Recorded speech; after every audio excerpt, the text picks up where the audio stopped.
Well, first of all, the news report is not surprising. Yeah. There's no surprise in the news report. Your South Africa, for a very, very long time, has been divided, even up to today. And so has Israel also been divided. The division is along the lines of those who support apartheid and those who are against apartheid. And you cannot forget that in the period of apartheid in South Africa, Israel was a key ally of the apartheid regime. It provided intelligence, it provided weapons, and so on. So Israel was part of the effort to halt the liberation of South Africa.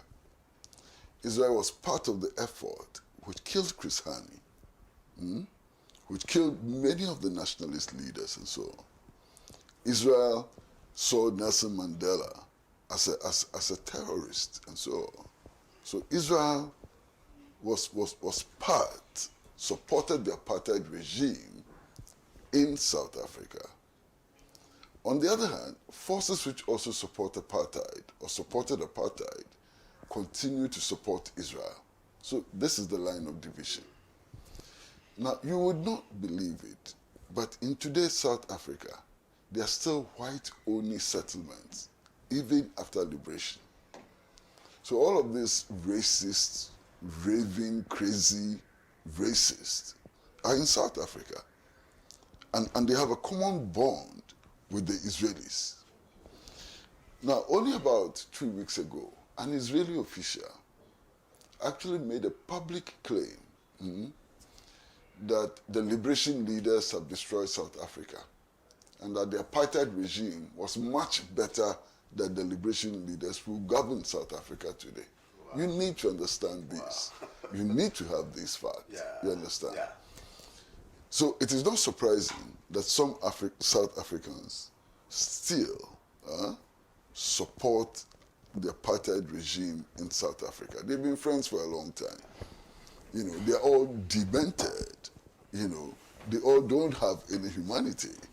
All of them are on the side of the oppressor, and it is not surprising. Now, what the South African government is saying is that South Africans who commit crimes against international law will be punished. That's what they're saying. They are not saying that people should not express themselves or have different views and so on. International law is being violated in Palestine. So if you participate in it, it doesn't matter whether you are South African, whether you are Ghanaian or American, you are complicit. And you have to face the full rigors of the law. That is the position that the South African government has taken. You understand? So the South African government is not against people who are demented and who support apartheid. So it says that the law, especially international law, ought to be respected. Now, I've heard many commentators who say things today which sound right. Okay? Yesterday, President Macron, for example, made the point that fighting against terrorists does not mean leveling whole cities to the ground and so on. Reasonable and so on, even though there are fundamental errors in the statements that he makes. Because what Israel is fighting are not terrorists. These are members of a national liberation movement, like the Convention People's Party, like the UGCC, you understand? Like the ANC and so on. These are people who are working in the national liberation movement. There can be no correct definition which sees them as terrorists. Why? Look at the American War of Independence.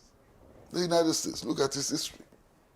They fought, they killed in order to gain independence. You understand? Look at Algeria. 1.5 million people were killed for Algeria to gain independence. So look around the whole world. You understand? Now, the Western media has poisoned all of us. And I think that the time has come for us to defog our minds. The initial report was that people were having a musical festival. Hamas terrorists went there and killed them, and pregnant women died and so on. The Western media itself has debunked those claims. Okay. In fact, most of those who died at the music festival died as a result of Israeli helicopter gunfire. You know that. The BBC put out that report. So there's no truth to that. Okay. Now, for me, one of the most significant things that I've seen are videos of Israelis who are being released by Hamas. Watch those videos. They tell you a whole lot of story. These are people who are being released ostensibly from captivity, and they are giving the Hamas fighters high five. You understand? One of them actually wrote a letter of thanks to Hamas. The first two women who were released gave eloquent testimonies about how they were humanely treated under so-called captivity by Hamas. You understand? There's a woman who was released as one of the captives who actually said that her daughter was treated like a queen and that her daughter had never felt so great. And so this is a woman, Israeli woman, who was in captivity. Now, listen to the narrative from Palestinians who are being released by Israel. They are denied food, they are tortured, and so on. So who is more humane? The evidence is there. Who is more humane? It's clear. Okay. Now, I think it's okay to call for a ceasefire. It's okay to call for humanitarian support and so on. But that is not enough. Without apartheid colonial occupation, there will be no crisis. So what has to be removed is apartheid colonial occupation. What we are looking for is not the peace of the graveyard. What we are looking for is the peace to be restored in a human community where people's rights are respected, where people are not discriminated against on the basis of the language they speak or their geography and so on. So ceasefire, well, temporary measure, may be useful, end to war may be useful, but we are not looking for the peace of the graveyard. We are looking for lasting peace. And true lasting peace would only come with an end to apartheid colonial occupation. True lasting peace will come only when all Palestinian refugees have a right to return to their homeland. True peace would come when the Palestinians can build their own state, have an airport, have their own national army, have their own police, are able to administer themselves. That is what will become meaningful peace. Not a peace in which the Israeli occupation continues, not a peace under which there are separate streets for Israelis and separate streets for Palestinians. That's the reality. If you're a Palestinian and you live in Gaza, to be able to go to Ramallah, you need permission from the Israeli authorities. We cannot allow that to happen again. The world must not accept that. If there's a ceasefire tomorrow and Palestinians cannot visit their relatives from Gaza to Ramallah, that peace is useless, absolutely meaningless, because the war will flare up again. It will definitely flare up again. Any people under occupation will resist, and they have a right to resist. In fact, international law recognizes the right of people under occupation to wage war.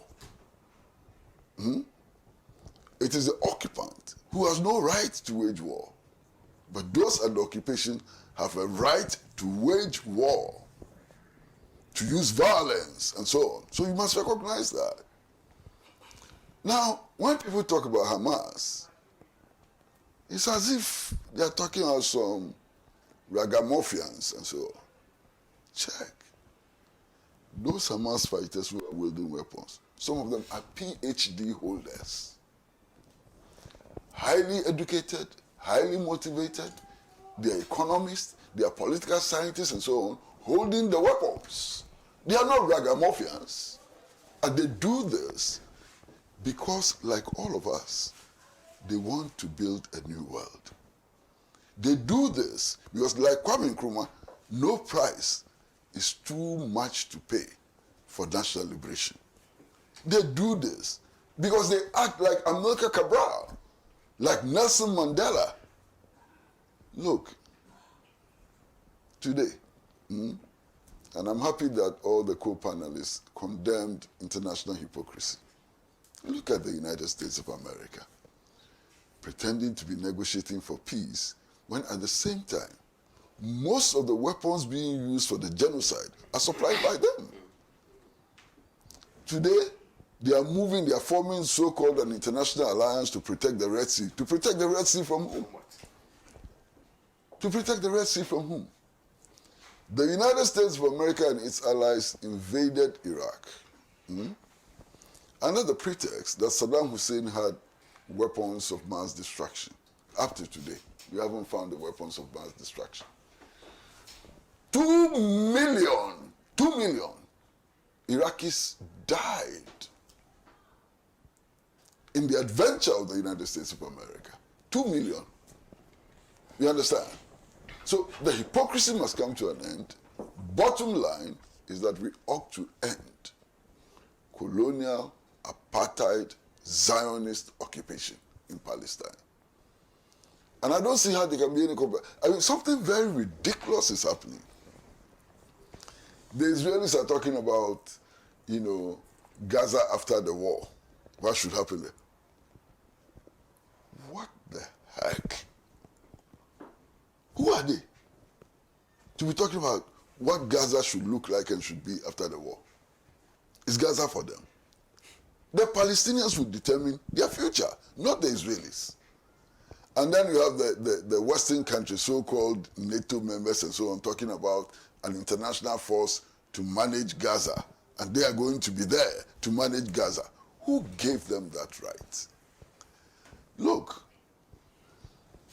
1884, Berlin 1884, presided over by Otto von Bismarck, would never happen again, would never be allowed to happen again. Where the European powers met around the table without the presence of Africans, divided Africa into their spheres of influence. That's what they want to do in Palestine. It won't happen. It will never happen. It will not be allowed to happen. Only the Palestinians can decide their future. Only the Palestinians can construct their future on the basis of law and justice. Finish.